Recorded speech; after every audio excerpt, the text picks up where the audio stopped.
मान लीजिए आप पीसफुल प्रोटेस्ट कर रहे हैं, तो क्या गवर्नमेंट आपको प्रोटेस्ट करने से रोक सकती है? क्या आप बिजनेस करना चाहते हैं कि क्या गवर्नमेंट उसके ऊपर कोई किसी तरह की लिमिटेशन लगा सकती है? मान लीजिए आप यूट्यूब पे कोई वीडियो अपलोड करते हो और गवर्नमेंट का ऑर्डर आ जाता है कि आप इसको रिमूव करो। अगर ये सारी चीजें, ये केस है जो, ये कहाँ किस चीज से रिलेटेड, डायरेक्ट आपकी फ्रीडम से, आपको ये लगेगा कि मुझे तो पीसफुल प्रोटेस्ट करने का अधिकार है, फ्रीडम है मेरे को पास, तो आपको बिजनेस करने का भी फ्रीडम है, ठीक है, आपको अधिकार है ये भी। आपको यूट्यूब पे वीडियो भी अपलोड करना है, क्योंकि ये भी आपका क्या, स्पीच एंड एक्सप्रेशन के राइट में आपको आएगा, ठीक है। तो ये सारी चीजें ये डिस्कस की जाती है आर्टिकल 19 से, जो कि हमारा कॉन्स्टिट्यूशन में राइट टू फ्रीडम से रिलेटेड है। आर्टिकल 19 से लेके 22 तक हमारे कॉन्स्टिट्यूशन में दिया हुआ है। अनुच्छेद 19 से लेके 22 तक इसका जिक्र किया गया है, ठीक है। तो आर्टिकल जो 19 है उसके अंदर हमें कौन कौन सी फ्रीडम या स्वतंत्रता मिली हुई है या बात की गई है। आर्टिकल 19 में हमें फ्रीडम मिली है स्पीच एंड एक्सप्रेशन, हमें अपने जो विचार हैं, हमें एक तरह से बोलने की आजादी, और एक्सप्रेशन होता है अभिव्यक्ति की आजादी, ये दोनों अधिकार हमें मिले हुए हैं। पीसफुल असेंबली की, पीसफुल मतलब कि आप शांतिपूर्वक इकट्ठे हो सकते हैं, असेंबली हो सकते हैं, प्रोटेस्ट कर सकते हैं, ठीक है। एसोसिएशन और यूनियन, आपको एसोसिएशन, यूनियन, पॉलिटिकल पार्टीज बनाने का क्या है, राइट है आर्टिकल 19(1)(c) में, ठीक है। आपको मूवमेंट करने का, एक तरह से आप एक जगह से दूसरी जगह भारत में आप कहीं भी घूम सकते हो, आपके ऊपर कोई रोक टोक नहीं है। तो ये भी क्या है, हमारी आजादी एक तरह की। रेजिडेंस, कि आप भारत में कहीं भी रह सकते हो, रेंट पे रह सकते हो, परमानेंट रह सकते हो, तो ये भी क्या है, आजादी है हमारी। Profession and occupation, article 19(1)(g) कि आप किसी भी तरह का प्रोफेशन कर सकते हैं, ऑक्यूपेशन कर सकते हैं, ठीक है। आगे हम देखते हैं, हमारे हमने देखा कि जो आर्टिकल 19 है जिसके अंदर फ्रीडम दी हुई है, freedom speech, expression, assembly, association, movement, residence, profession, occupation, ठीक है। उसके बाद हम देखते हैं कि आर्टिकल 19(1)(a) क्या कहता है। अनुच्छेद 19(1)(a) क्या कहता है कि सबसे पहले तो ये सिटीजन ऑफ इंडिया को मिला हुआ है। जो आर्टिकल 19 है, जो कि हमें फ्रीडम है, जो हमारी आजादी है, स्वतंत्रता का अधिकार है, वो सिर्फ सिटीजन ऑफ इंडिया को मिला हुआ है। तो आपके मन में ये क्वेश्चन आएगा कि क्या दूसरे अधिकार भारत से जो अलग है, सिटीजन नहीं है भारत, क्या उनको भी मिलते हैं? हाँ, जैसे आर्टिकल 14 जिसमें हम समानता का अधिकार पढ़ते हैं, राइट टू इक्वालिटी। आर्टिकल 21 जिसके अंदर हम राइट टू लाइफ पढ़ते हैं, जीवन का अधिकार पढ़ते हैं, वो अधिकार सिर्फ भारतीय सिटीजन को, इंडियन सिटीजन को नहीं मिले हुए, बल्कि जो नॉन सिटीजन है उनको भी वो अधिकार मिलता है। लेकिन आर्टिकल 19 सिर्फ और सिर्फ इंडियन सिटीजन को मिलता है। ये जो इस तरह की जो ट्रिक होती है कंफ्यूजिंग, ये एग्जामिनर के लिए बड़ी, ये मान लो एक तरह से जो क्वेश्चन होते हैं कंफ्यूजिंग, ये एग्जामिनर के फेवरेट होते हैं, ठीक है। इसके बाद हम देखते हैं कि it gives the citizen freedom to express their ideas, opinion, belief, views through various means, ठीक है। अब आपको मिल गया कि राइट टू स्पीच और एक्सप्रेशन है, लेकिन आप उसको एक्सप्रेस कैसे करोगे? उसके आपके पास बहुत सारे वेरियस मीन्स है, जैसे speech and oral communication, writing and publication, newspaper and press, art, literature, symbols, internet and social media. जैसे कि आज का टाइम 21st सेंचुरी जो है, इंटरनेट और सोशल मीडिया है, तो वहां पे आप अपने जो व्यक्त करते हो विचार, वो भी आपका कहाँ मिले हुए हैं, आपको किस आर्टिकल के तहत आपको वो सारी आजादी है? तो वो है आर्टिकल 19 के तहत। Films and other audio visual media, अगर कोई व्यक्ति फिल्म बना रहा है, डायरेक्टर फिल्म बना रहा है, तो उसको वो आजादी है, ठीक है। अब प्रेस फ्रीडम भी इसी में आएगी।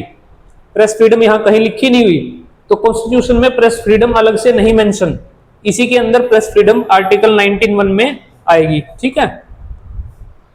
देखो आगे लिखा हुआ है कि the constitution does not separately mention press of freedom, कि फ्रीडम की जो प्रेस की जो फ्रीडम है वो अलग से कॉन्स्टिट्यूशन में कहीं भी मेंशन नहीं है। However the supreme court has held freedom of press is implicit in article 19(1)(a)। Supreme court कहता है, सुप्रीम कोर्ट ने बहुत सारे केसों में कहा है कि जो फ्रीडम की प्रेस है, जो एक तरह से प्रेस की जो फ्रीडम है या फ्रीडम ऑफ प्रेस है, वो कहीं कॉन्स्टिट्यूशन में मेंशन नहीं है, इनडायरेक्टली, मतलब डायरेक्टली मेंशन नहीं है, लेकिन जो हमारी आर्टिकल 19(1) में जो फ्रीडम है उसमें उसी में हम इसको मानेंगे कि वहां पे फ्रीडम ऑफ प्रेस भी है, ठीक है। और सुप्रीम कोर्ट में ये केस जो फेमस केस है, Bennett Coleman corporation versus Union of India 1973, इसमें सुप्रीम कोर्ट ने कहा था कि freedom of press is part of freedom of speech and expression, ठीक है। तो तो सुप्रीम कोर्ट ने इस केस में कहा, बोला था ऐसा कि जो आपकी प्रेस है उसकी भी फ्रीडम है, वो भी आर्टिकल 19(1) में है। ठीक है, तो हम आगे देखते हैं कि जो हम पढ़ रहे हैं कि आपके पास फ्रीडम है, तो क्या आपकी फ्रीडम एब्सोल्यूट है? एब्सोल्यूट का मतलब क्या होता है कि इसके ऊपर कोई प्रतिबंध नहीं है, कोई लिमिटेशन नहीं है, तो ऐसा नहीं है। इस आर्टिकल 19(1) एब्सोल्यूट का आंसर क्या रहेगा? नहीं, इसके ऊपर प्रतिबंध है या हम कहें रिस्ट्रिक्शन है। ठीक है, freedom not is equal to absolute freedom. Freedom का मतलब ये नहीं है कि आप कुछ भी करो। जैसे हम ये कहें कि कैन यू स्पीक एनीथिंग, अगर मैं आपसे सवाल पूछूं कि आप क्या कुछ भी बोल सकते हो, तो ऐसा नहीं है। आपकी जो फ्रीडम है उसके ऊपर कहीं ना कहीं रिस्ट्रिक्शन है। ठीक है, वो क्या रिस्ट्रिक्शन है वो हम आगे डिस्कस करेंगे इसमें। Freedom of speech and expression is subject to reasonable restriction. जो रिस्ट्रिक्शन होंगी वो कैसी होगी? रीजनेबल, ऐसे नहीं कि कोई भी रिस्ट्रिक्शन लगा दी, रीजनेबल रिस्ट्रिक्शन होंगी अंडर आर्टिकल 19(2) में। अभी हमने क्या पढ़ा कि आर्टिकल 19(1) में क्या है? आपके पास बहुत सारी फ्रीडम है। ठीक है, अलग अलग टाइप्स की फ्रीडम है। अब आर्टिकल 19(2) में क्या है कि आपको जो फ्रीडम मिली हुई है स्पीच एंड एक्सप्रेशन की, प्रोफेशन की, मूवमेंट की, वो सारी की सारी फ्रीडम के ऊपर कुछ ना कुछ रिस्ट्रिक्शन है जो कि रीजनेबल होंगे। वो आर्टिकल 19(2) में जिसकी बात की गई है। ठीक है, the state can impose restriction on the following 8 grounds. 8 ground है या जो 8 तरह की परिस्थिति बनती है जब आपकी जो फ्रीडम है, स्वतंत्रता है, उसका हनन किया जा सकता है, उस पर रिस्ट्रिक्शन या लिमिटेशन किया जा सकता है। तो सबसे पहली क्या है? Sovereignty and integrity of India. आप कोई ऐसी स्पीच नहीं दे सकते जिससे कि भारत की संप्रभुता, सोवरेनिटी या इंटीग्रिटी ऑफ इंडिया, मतलब जो भारत एक है या जो उसकी सर्वोच्चता है, उसके ऊपर आप कोई ऐसी स्पीच नहीं दे सकते जिससे कि इंडिया ब्रेकअप हो जाए इंडिया। ठीक है, या चैलेंज कंट्री यूनिटी, आप ऐसी स्पीच नहीं दे सकते जिससे कि कंट्री की यूनिटी को चैलेंज किया जाए। ये पहला पॉइंट है। ठीक है, दूसरा है सिक्योरिटी ऑफ द स्टेट। आप ऐसी भी स्पीच नहीं दे सकते कि आप ये कहो स्पीच में अपील करो कि गवर्नमेंट को उखाड़ फेंको, या एक तरह से हिंसक रूप किसी भी तरह का एक्सेप्टेड नहीं है। ये security of state second point है, जिसके तहत आपकी जो फ्रीडम है आर्टिकल 19(1) में उसको रिस्ट्रिक्ट किया जा सकता है। ठीक है, थर्ड क्या है इसमें? Friendly relations with foreign state.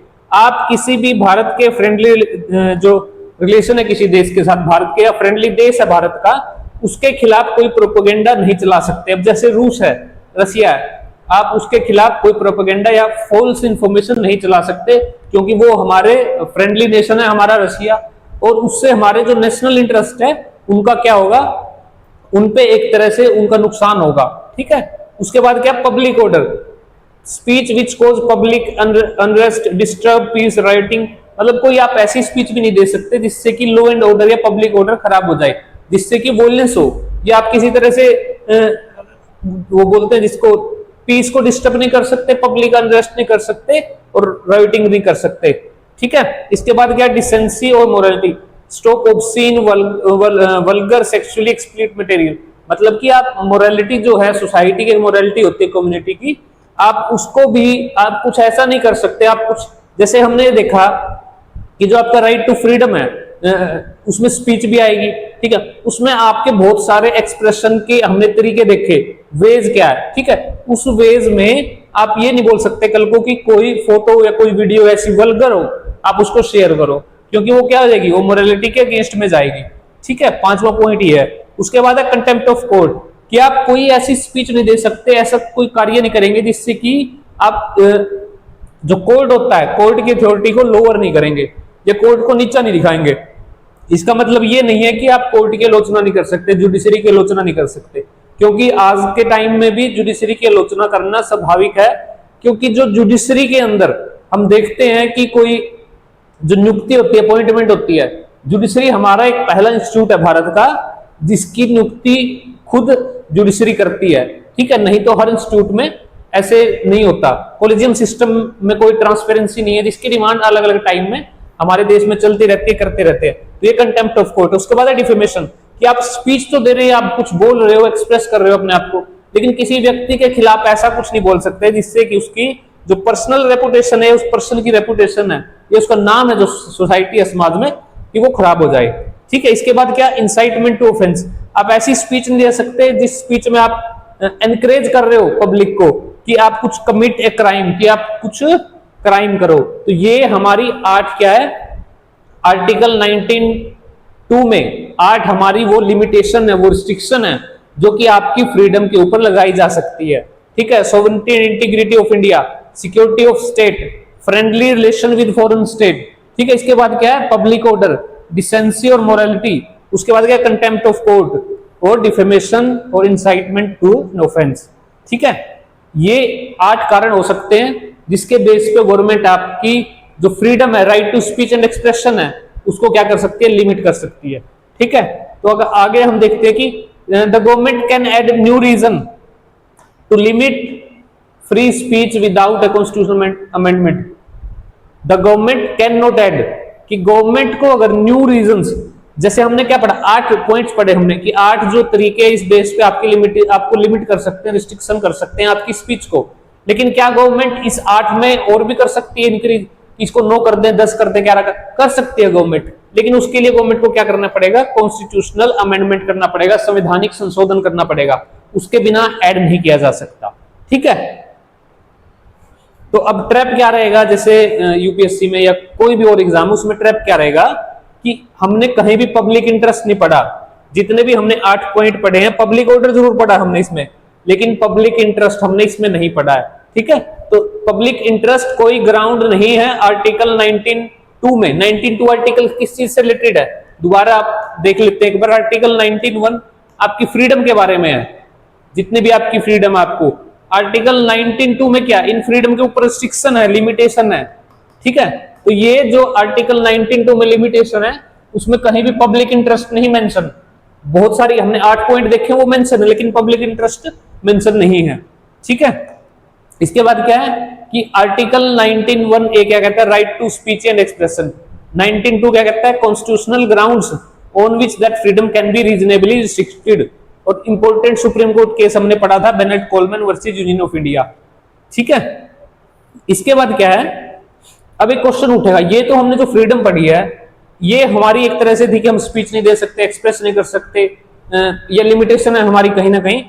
तो क्या हम, जैसे आज के टाइम में सोशल मीडिया का पीरियड है, तो क्या government punish you for posting something online that someone consider offensive, कि क्या आप कुछ ऐसा पोस्ट करो सोशल मीडिया पे और कोई दूसरा व्यक्ति या बहुत सारे व्यक्ति उसको ऑफेंसिव मान ले, तो क्या गवर्नमेंट आपके खिलाफ कोई एक्शन ले सकती है।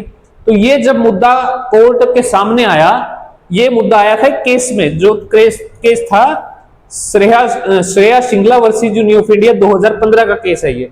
ठीक है, तो इस केस में सुप्रीम कोर्ट ने एक सेक्शन था 66A of information technology act, ये हमारा एक आईटी एक्ट है, इस एक्ट का एक क्लोज था जो कि था सेक्शन 66A।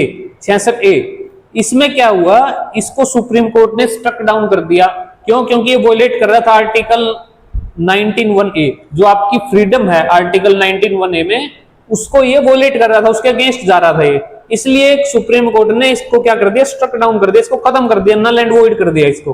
ठीक है, तो यहां से कंक्लूजन क्या निकलता है, क्यों खत्म किया, क्योंकि इसमें जो सेक्शन 66A में जो टर्मिनोलॉजी मेंशन थी वो क्या थी, अनोइंग, इनकन्वीनियंट, ऑफेंसिव। अनोइंग किसे क्या मतलब होता है, अब किसी एक व्यक्ति के लिए अनोइंग कुछ हो सकता है, दूसरे व्यक्ति के लिए अनोइंग कुछ हो सकता है। हम ये कह सकते हैं कि अनोइंग जो बड़ा सब्जेक्टिव केस है एक तरह से। अब कौन सी चीज किसके लिए अनोइंग होगी, ये कौन बता सकता है, ये कोई हम इसको डिफाइन नहीं कर सकते। इसलिए सुप्रीम कोर्ट ने इसको स्ट्रक डाउन कर दिया, क्योंकि ये आर्टिकल 19(1)A के खिलाफ जा रहा था। ठीक है, जैसे ग्रोसली ऑफेंसिव, ऐसे टर्मिनोलॉजी, इनकन्वीनियंट। इनकन्वीनियंट क्या होता है, तो ये सारी चीजें देखते हुए सुप्रीम कोर्ट ने इसको क्या कर दिया था, रद्द कर दिया था। इसको पूरे एक्ट को नहीं किया, आईटी एक्ट को पूरे को नहीं किया जो कि हमारा है, उसका सेक्शन है 66A, सिर्फ उसको किया। ठीक है, इसके बाद हम देखते हैं हमने अभी तक क्या पढ़ा, हमने सबसे पहले पढ़ा कि आर्टिकल 19 क्या है, फिर उसमें हमने देखा कि अलग अलग तरह की हमारी फ्रीडम है हमारे पास। उसके बाद हमने देखा कि आर्टिकल 19(1)A में क्या था कि हमें स्पीच और एक्सप्रेशन की आजादी है। तो उसके बाद हमने उसके ऊपर लिमिटेशन भी देखी कि 8 तरह से लिमिटेशन कर सकता है स्टेट। जब भी हम पॉलिटिकल साइंस में स्टेट शब्द का यूज करते हैं तो वो यहाँ पे राज्य का ना होकर, राज्य की बात नहीं करते हम उस टाइम, उस टाइम हम देश की बात करते हैं। पॉलिटिकल साइंस में स्टेट, देश को, नेशन को, भारत को ही बोलेंगे हम, ठीक है। तो उसमें क्या था कि हमने 8 तरह की लिमिटेशन पढ़ी हमारी फ्रीडम के ऊपर। तो उसके बाद हमने ये भी देखा कि केस देखे, हमने 2 केस देखे, कोलमैन का और दूसरा श्रेया सिंगला का 2015 का। उसके बाद हम डिस्कस करते हैं आर्टिकल 19 1D में क्या है। 1A पढ़ा हमने अभी तक, ठीक है। इसमें क्या है, हमें किस चीज की आजादी है, assemble peacefully and without arms. अब जब ये लिख दिया कि आपको पीसफुली इकट्ठा होना है, पीसफुली आप इकट्ठे हो सकते हो कहीं भी, लेकिन अब साथ में ही लिखा कि बिना आर्म्स के। अगर आप आर्म्स के साथ मतलब बंदूक के साथ, गोला बारूद के साथ इकट्ठे हो जाओगे तो वो पीसफुली तो रहेगा नहीं, ठीक है। इसलिए पीसफुली इकट्ठा होना है। और आप क्या कर सकते हो पीसफुली इकट्ठा होकर, प्रोटेस्ट कर सकते हो। अब कोई, जैसे अभी कुछ टाइम पहले झारखंड में प्रोटेस्ट खत्म हुआ, दिल्ली की में भी प्रोटेस्ट चल रहा था, जंतर मंतर, वो खत्म हो गए दोनों, अपना जो उनका एम था वो अचीव कर लिया उन्होंने। तो जो हमें प्रोटेस्ट है, वो प्रोटेस्ट करने का क्या है, हमें अधिकार है। अगर कोई आपसे पूछे कि आपका जो प्रोटेस्ट कर रहे हो आप, ये अधिकार कहां लिखा हुआ है, तो ये लिखा हुआ है आर्टिकल 19 1B में, ठीक है। अनुच्छेद 19 में लिखा हुआ है साफ साफ कि आप प्रोटेस्ट कर सकते हो, हंगर स्ट्राइक कर सकते हो, रैली। और जो पॉलिटिकल रैलीज होती है इतनी बड़ी बड़ी, ठीक है, वो रिलीज का बेस क्या है, वो कहां से मिली हुई है उनको स्वतंत्रता है, फ्रीडम, वो भी आर्टिकल 19 1B से मिली हुई है, ठीक है। अब रिस्ट्रिक्शन क्या होगी आपकी, अगर आप कहीं कुछ वो कर रहे हो कि आप रैली कर रहे हो या एक तरह से प्रोटेस्ट कर रहे हो, तो सबसे पहले आपकी लिमिटेशन क्या रखी जाएगी आपकी, कि sovereignty and integrity of India, कि आप ऐसा कोई भी प्रोटेस्ट, रैली या हंगर स्ट्राइक ना करें जिससे कि देश की सॉवरेनिटी एंड इंटीग्रिटी से उससे नुकसान हो, ठीक है। पब्लिक ऑर्डर आप खराब नहीं कर सकते। अब जैसे कई बार हो जाता है पब्लिक ऑर्डर खराब, क्योंकि अगर आप प्रोटेस्ट कर रहे हो, आपने सड़क रोक ली, ठीक है, तो उससे पब्लिक ऑर्डर तो खराब होता है, लेकिन ये भी एक लिमिटेशन है। उसके बाद है प्रिवेंशन ऑफ पब्लिक क्राइम और डिसऑर्डर। वही बात है कि आप पब्लिक डिसऑर्डर नहीं कर सकते, आपको जो भी प्रोटेस्ट करना, हंगर स्ट्राइक करनी है, वो पीसफुली करना है, असेंबल पीसफुली होना है, ये हमारा आर्टिकल 19 1B कहता है। इसके बाद हम देखते हैं कि आर्टिकल 19 1C क्या कहेगा। आर्टिकल 19 1C कहता है कि आप एसोसिएशन, यूनियंस, कोऑपरेटिव सोसाइटीज, ये सब बनाने की आपको आजादी, आप बना सकते हो, ठीक है। अब इसमें एग्जांपल देखें, अगर मैं ये कहूं कि एसोसिएशन बना सकते हो, यूनियन या कोऑपरेटिव सोसाइटी, तो क्या मतलब है इसका, जैसे कि हम पॉलिटिकल पार्टीज बना सकते हैं, जैसे कि हम ट्रेड यूनियन बना सकते हैं, कंपनीज बना सकते हैं, क्लब बना सकते हैं और कोऑपरेटिव बॉडीज बना सकते हैं। जो ये सारी चीजें हैं, ये हमें बनाने की पॉलिटिकल, अब अगर आप एक as a individual political party बनाना चाहते हो तो आप बना सकते हो। आपको कहां से मिलती है इसकी फ्रीडम, आर्टिकल 19 1C में मिलती है, ठीक है। अब जैसे कोऑपरेटिव सोसाइटीज है, इसको कॉन्स्टिट्यूशन में बाद में जोड़ा गया। कब जोड़ा गया, 1997 कॉन्स्टिट्यूशनल अमेंडमेंट एक्ट 2011, 97 में जो संवैधानिक संशोधन हुआ 2011 में, उसके तहत आपका जो कोऑपरेटिव सोसाइटीज जो वर्ड है ये जोड़ा गया है, ठीक है। अब शिक्षण क्या होगी, शिक्षण वही घूम फिर के वही शिक्षण रहती है, sovereignty and integrity, public order और मोरालिटी, ठीक है। कोई आप ऐसा कोई सोसाइटी या एसोसिएशन या कोई ग्रुप ऐसा नहीं बना सकते जो कि मोरालिटी के खिलाफ जाता हो, ठीक है। कि आप 4 लोग इकट्ठे हुए और आपने एक ऐसा संगठन बनाया, उसका नाम रख दिया, जैसे ए नाम रख दिया उसका, लेकिन उसका वो काम क्या करता है, वो बदमाशों का एक तरह से ग्रुप है, ठीक है। आप ऐसा नहीं कर सकते, ठीक है। उसके बाद हम देखते हैं कि हमने 19 1C देख लिया।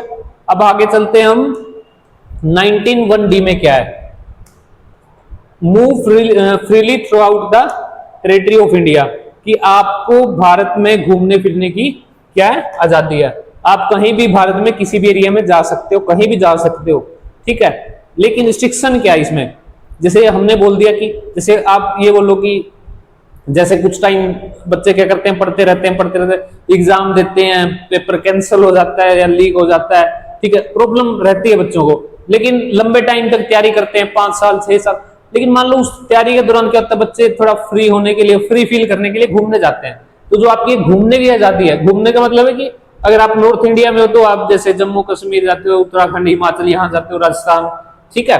अब साउथ इंडिया में बहुत सारे प्लेसेस है जहां घूम सकते हो आप।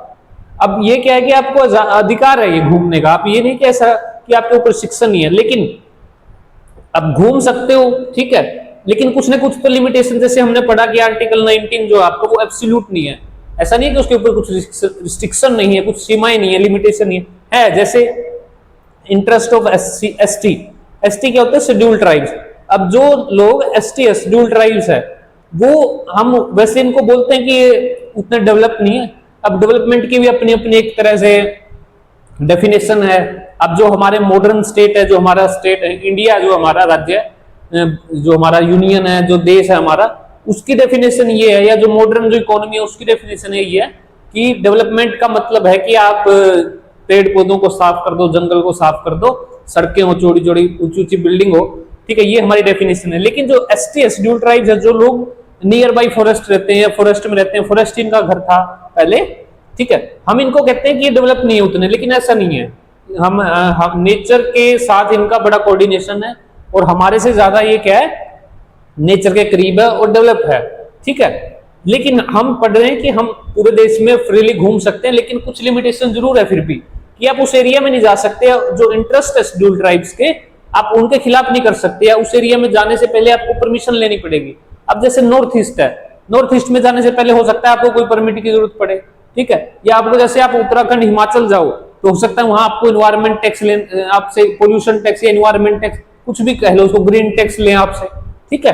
तो ये रिस्ट्रिक्शन है। जनरल पब्लिक इंटरेस्ट भी हो सकता है रिस्ट्रिक्शन, ठीक है, ये कोई इतना ज्यादा इंपॉर्टेंट, ये इंपॉर्टेंट है कि आप जा सकते हो, कहीं भी घूम सकते हो, लेकिन अगर ऐसा एरिया जहां शेड्यूल्ड ट्राइब्स रहते हैं तो उनके इंटरेस्ट को ध्यान में रखते हुए आपकी लिमिटेशन, रिस्ट्रिक्शन पे लिमिटेशन लगाया जा सकता है, ठीक है। आगे आर्टिकल 19(1)(e) क्या कहता है कि आपको right to stay, live, reside any part of India, कि आप भारत के किसी भी जगह रह सकते हो, स्टे कर सकते हो, परमानेंट रह सकते हो, टेम्परेरी रेंट पे रह सकते हो, ठीक है। ये आपको क्या है, आजादी है, ये फ्रीडम है।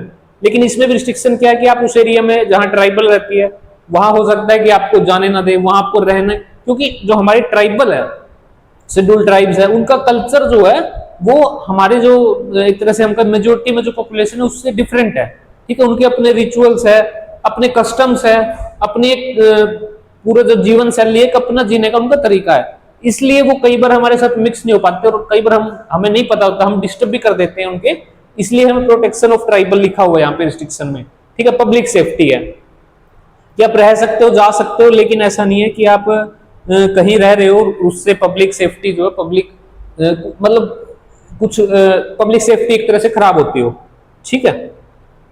इसके बाद क्या, आर्टिकल 19(1)(f) में क्या है, ये है to acquire, hold, dispose of property, कि आपको आर्टिकल 19(1)(f)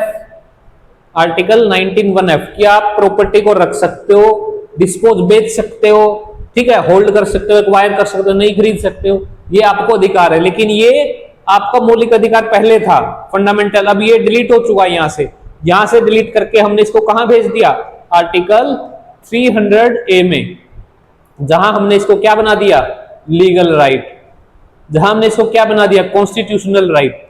अब फंडामेंटल राइट नहीं रहा ये, अब ये लीगल और कॉन्स्टिट्यूशनल राइट रह गया, ठीक है। Deleted and removed from constitution, और कैसे रिमूव किया था, कब रिमूव किया था, 44th constitutional amendment act 1978 by Morarji Desai. Morarji Desai वहां उस टाइम प्रधानमंत्री थे, प्राइम मिनिस्टर थे।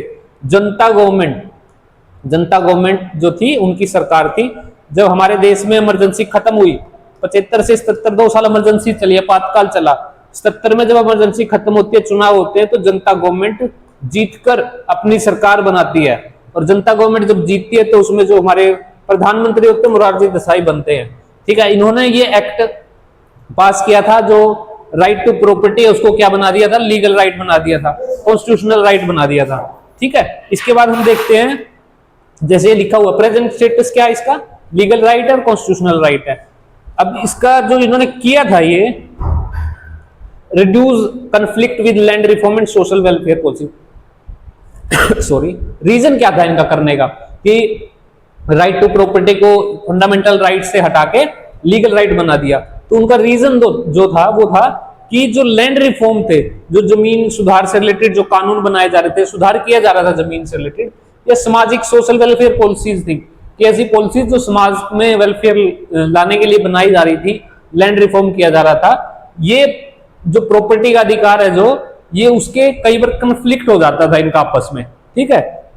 उस फ्रिक्शन ना हो, उस फ्रिक्शन को रोकने के लिए जो प्रॉपर्टी का राइट है उसको यहां से हटा के फंडामेंटल राइट से कहां भेज दिया हमने, लीगल राइट में भेज दिया, उसको कॉन्स्टिट्यूशनल राइट बना दिया।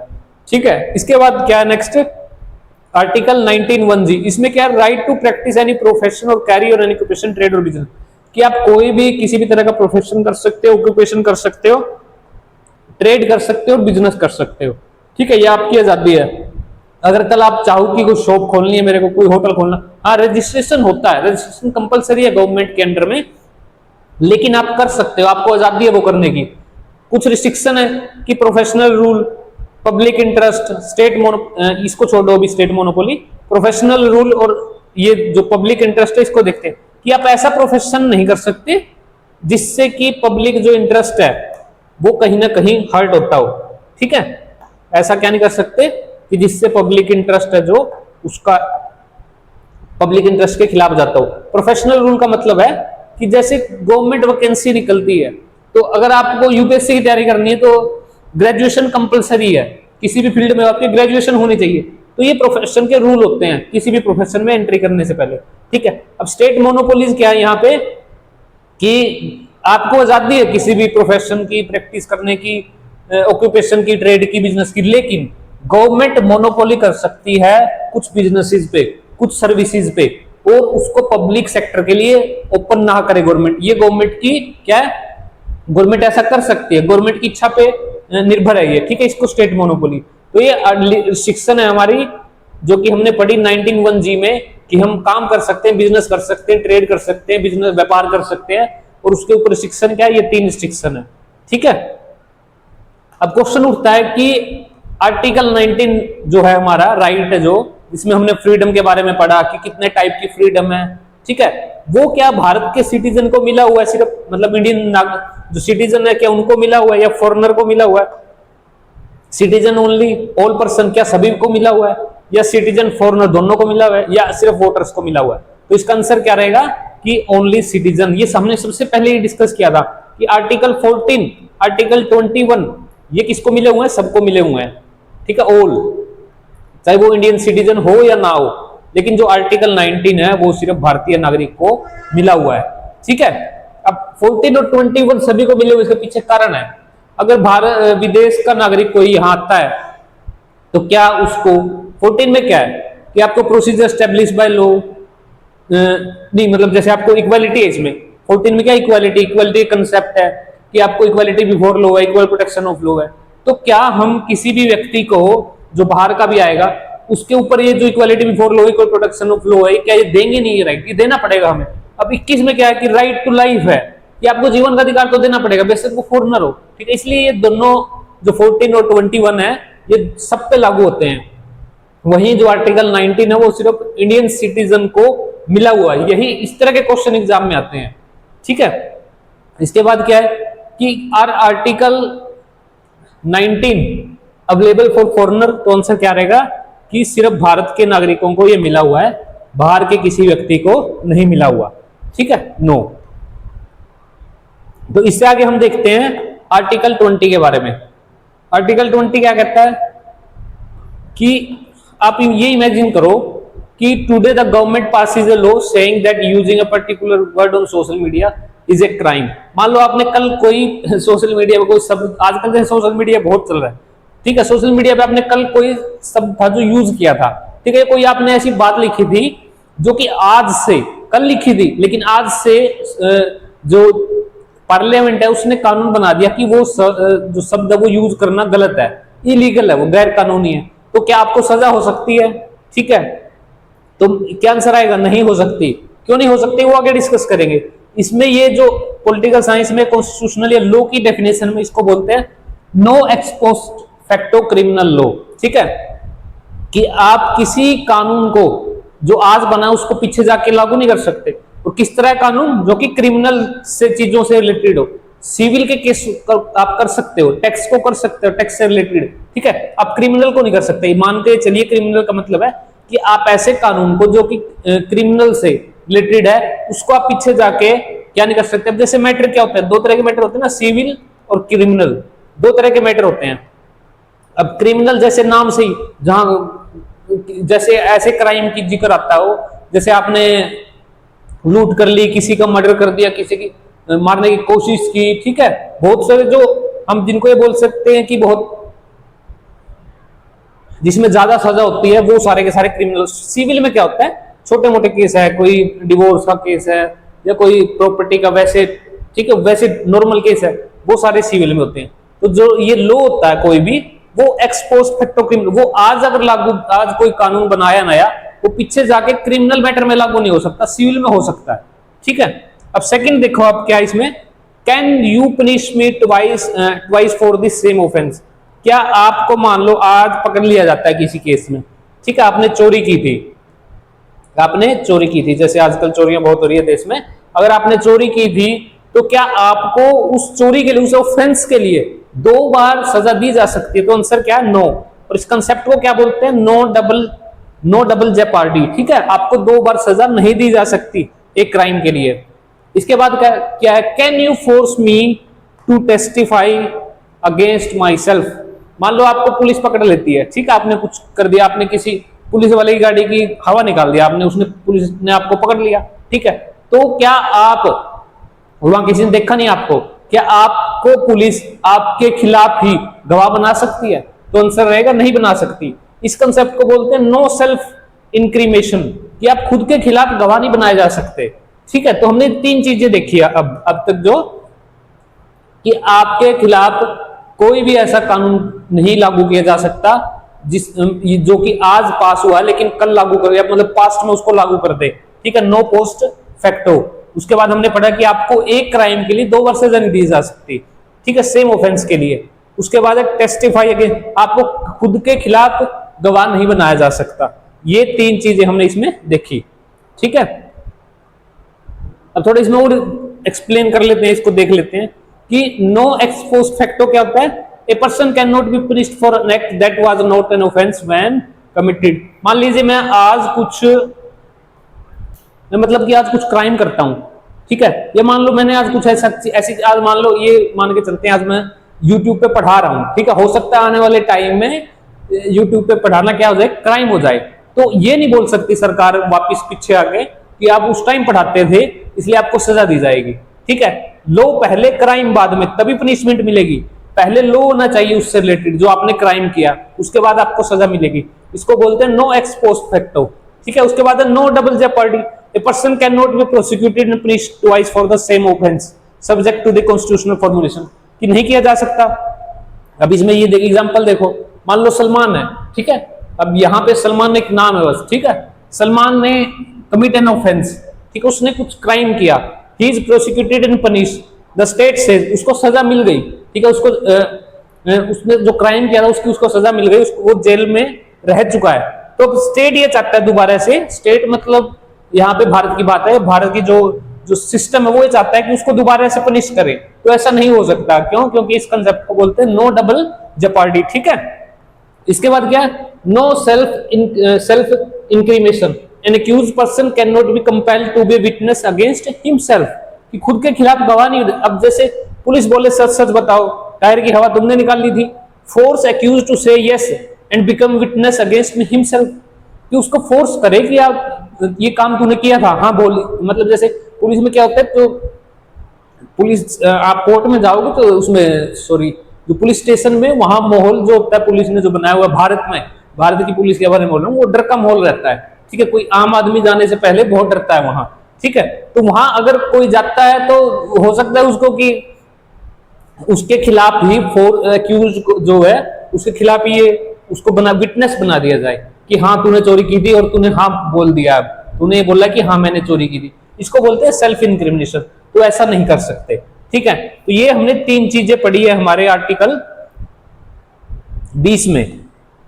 इससे आगे क्या है, इससे आगे देखते हैं। अच्छा अब ये बताएं आप कि आपके पुलिस जो है वो फिंगरप्रिंट क्या ले सकती है और उसके वो आपके खिलाफ उसको यूज कर सकती है। तो फिंगरप्रिंट जो होते हैं उसको आपकी जो पुलिस है वो आपके खिलाफ यूज कर सकती है, क्योंकि जो हम फिंगरप्रिंट देते हैं या जो हमारे सिग्नेचर देते हैं उस टाइम जो हमें एक तरह से पूरे होशोहवास में कह सकता हूं मैं, हम होते हैं, इसलिए उसको एक उसकी तरह माना जाता है। ठीक है, एविडेंस की तरह हम उसको मान सकते हैं। वहीं और अब दूसरा क्वेश्चन देखो, what if police force an accused to undergo narco analysis और ब्रेन मैपिंग। अब ब्रेन मैपिंग और नार्को एनालिसिस, अब नार्को तो मतलब यहाँ पे कोई आपकी टैबलेट दी जाएगी, ठीक है, उससे आपको उसके बाद फिर आपकी जो हार्ट बीट है, जो माइंड है, या जो उस तरह की देखा जाएगा कि कैसे ये जो हार्ट है वो कैसे बीट कर रहा है, आपसे क्वेश्चन पूछे जाएंगे। वहीं इसी तरह ब्रेन मैपिंग है, ये काम करती है। जैसे आपने देखा हो फिल्मों में, वो लगा देते हैं बहुत सारी तार दिमाग पे यहाँ पे, और फिर आपसे क्वेश्चन आंसर करते हैं। एक वो चेयर पे भी बिठा के करते हैं क्वेश्चन आंसर, कि बहुत चेयर पे बिठा देते हैं, पूछते हैं, फिर वो मशीन होती है, वो बोलती है सच झूठ बताने पे, ठीक है। अब इस केस में क्या होता है कि क्या पुलिस वो भी आपसे ले सकती है? तो इसमें आंसर रहेगा नहीं ले सकती। जब तक आप खुद अपनी मर्जी से नहीं देते तो आप उससे गवर्नमेंट जो पुलिस है वो ऐसा नार्को एनालिसिस और ब्रेन मैपिंग नहीं ले सकती आपको। उसका रीजन क्या ना लेने का?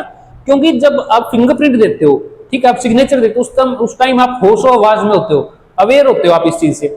लेकिन जब नार्को एनालिसिस ब्रेन मैपिंग होती है उस टाइम आप अवेयर नहीं होते, ठीक है। आपको अगर ड्रग्स दी जाएगी तो आप कैसे अवेयर रहोगे?